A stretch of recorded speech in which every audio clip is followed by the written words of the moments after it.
स्थानिक स्वराज्य संस्था निवडणूक संपल्यानंतर आता स्ट्रॉंग रूम, ईव्हीएम आणि बऱ्याच चर्चा खरं तर या ठिकाणी रंगत आहे.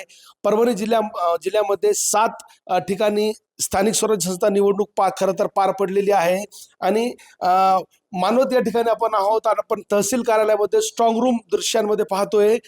मोठ्या पोलीस बंदोबस्त या ठिकाणी या स्ट्रॉंग रूमचा देखरेख करण्यासाठी तैनात करण्यात आलेला आहे. तहसील कार्यालयामध्ये हा कक्ष आहे जो उभारण्यात आलेला आहे आणि त्याला आपण पाहतोय असं टेबलाच्या सहाय्यानं बॅरिकेटिंग केली जाते. वरिष्ठ पोलीस अधिकारी या ठिकाणी दिसत आहेत. SRPFचे 9 जवान सतत एकूणच या स्ट्रॉंग रूम मध्ये पाहणी करत ड्युटीवरती आहेत. तर जिल्हा पोलीस दलातील 18 कर्मचारी या ठिकाणी तैनात करण्यात आलेले आहे. मोठ्या प्रमाणावर बंदोबस्त असल्याचं आपल्याला या ठिकाणी दिसून येते. कोणीही व्यक्ती या ठिकाणी प्रवेश करू नये असा आदेश या ठिकाणी प्रशासनाकडून निर्गमित करण्यात आलेला आहे. 8 CCTVच्या सहाय्यानं एकूणच या पूर्ण परिसरावर नियंत्रण ठेवण्यात येत आहे. खरं तर मोठ्या प्रमाणावर पोलिसांचा बंदोबस्त तैनात आहे. स्वतः तहसीलदार आम्ही या ठिकाणी आलोय, या ठिकाणी स्वतः तहसीलदार आपल्या दालनामध्ये बसलेले होते.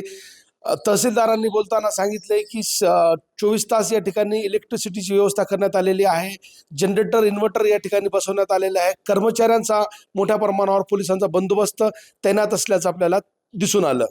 कॅमेरा पर्सन सय्यद खिजरसह नझीर खान, TV9 मराठी, मानवत, परभणी.